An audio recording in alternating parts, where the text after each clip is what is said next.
Senator Capito. Thank you, Madam Chair, and I want to thank all of you as commissioners. Not just, it is great to see everybody here together and a full commission as well. So, Commissioner Chatterjee, I want to talk a little bit about the DOE draft. Obviously, I'm representing a coal state and a natural gas state.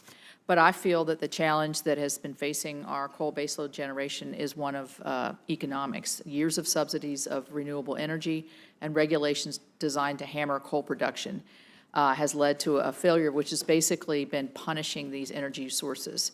The natural gas revolution, absolutely, its impact has laid bare and accelerated the effect of these failures.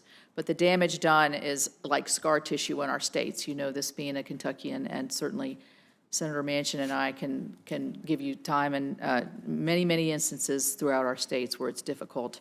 It's been very difficult. Shuttered coal plants, mines, and jobs that will not be easily replaced.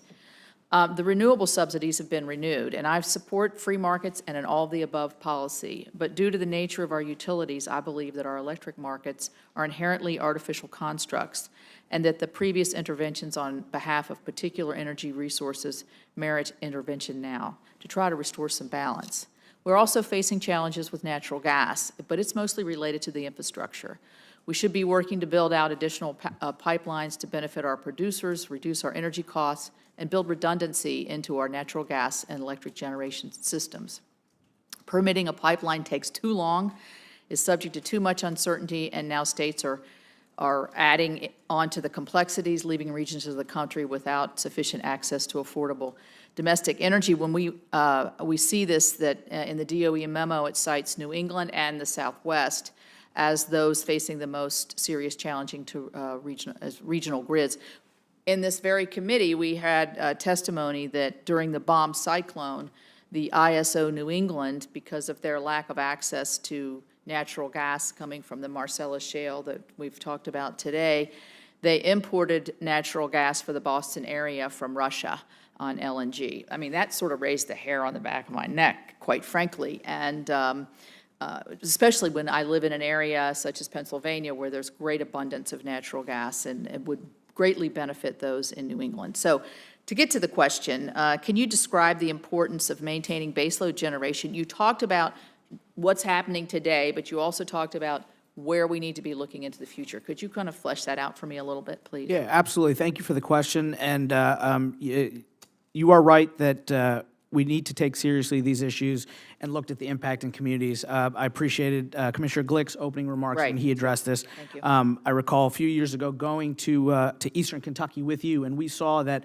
when these plants close down and there are no alternative avenues for alternative employment, entire communities are threatened by this, and we have to be sensitive to that. Now, my role as a market regulator is to ensure the reliability of the grid, but it's entirely appropriate for you in your leadership to fight on behalf of these communities, and that's why we have the resilience proceeding that we have currently ongoing. There's been a lot of talk about this DOE memo, and it's a leaked memo. We don't know what the administration intends to do with it.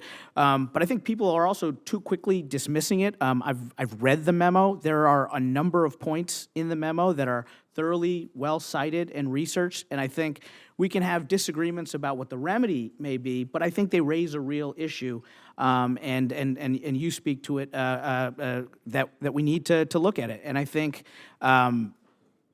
pipeline infrastructure, gas infrastructure has to be a part of that conversation. The reason that we are having this reliability situation, potential resilience situation in New England is due to the lack of availability of that adequate infrastructure. And so you raised several tremendous points. Thank you. Let me ask you this. In terms of, and you did mention this is just a leaked memo and it's from the DOE, but what, and I can kind of throw this open to anybody, and everybody sort of alluded to it, but what role would FERC play in this process, or should FERC play any role in the process? So I'll start with you, Commissioner Chatterjee, and then if I have some time left, we can go through.